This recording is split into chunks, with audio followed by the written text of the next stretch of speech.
Before the pandemic changed all of our lives and the ways that we work, and we entered into this world of virtual learning rather than in-person contacts with the people we work with, I used to fly a lot.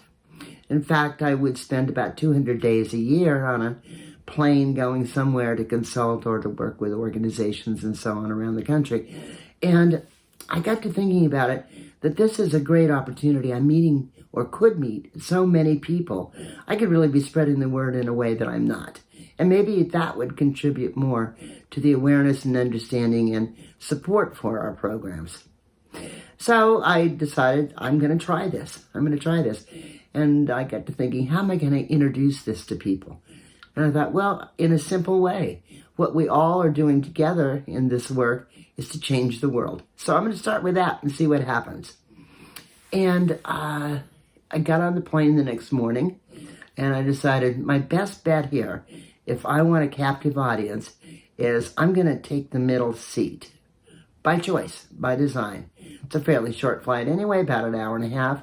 And if I take the middle seat, I've got a captive audience. Now, the person on my right is, that's the person sitting next to the window. That person's not going anywhere. Perfect captive audience. Person on my left, because I fly on Southwest Airlines, is not probably going anywhere.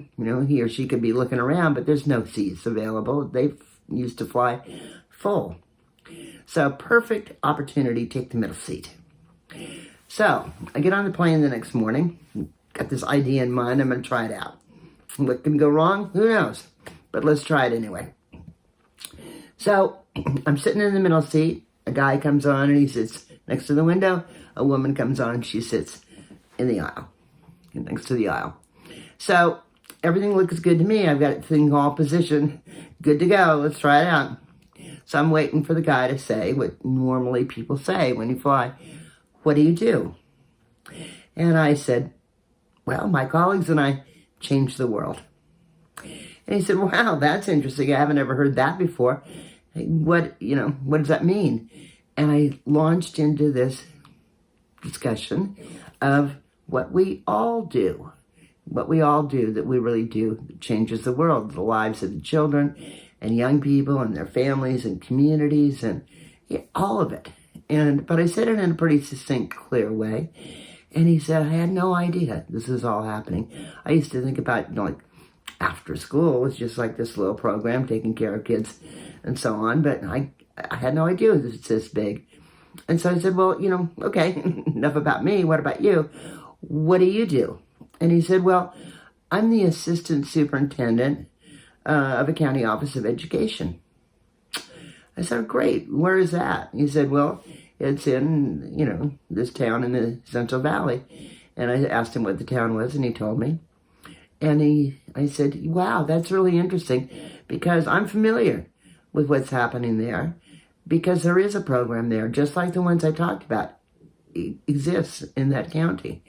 And he said, wow, I had no idea.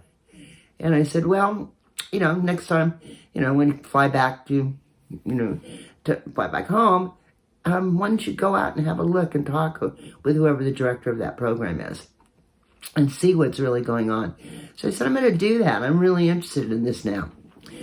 So he said, can I have your card? And I said, sure, and gave it to him. And we got off the plane, and I thought I'd never see him again. But it was at least launching me on this process of talking to people more about what we do. Well, this guy called me about 3 weeks later, and he said, I went out to the program. This is amazing. I had no idea all this was going on and what valuable kinds of experiences these children were having.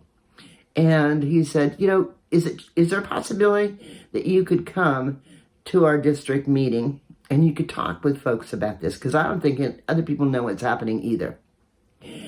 And I said, sure, I could do that. And we set up, the time for me to go. And I went and I explained the same stuff, talked about the same things that I talked with him about it on the plane. Another couple weeks, maybe a month passed.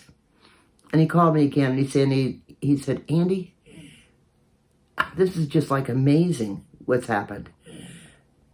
The board has decided that they're going to invest $50,000 in this program. And I think we can get more. I think people really have started to get it about what a difference this makes and how it meets our needs as well as the needs of the program itself. So I said, that's absolutely fabulous. Well, there's a lesson in this, okay? And it's, I think, a critically important one. We all have opportunities to talk with people all the time. We need to take advantage of that. If we do take advantage of that, if we talk about this in ways that really focus on the impact we're having, people will listen. And when they do, they're going to change their perception of the work we're doing. And they're going to be interested and excited and engaged and sometimes even invest in what we're doing. It doesn't have to be monetarily. It can be in other ways, in support that they can provide in one fashion or another. It's up to us. It's up to us to really make it our purpose and our goal and our intention to spread the word. That's what's going to help all of us, no matter what we're doing. Everybody benefits.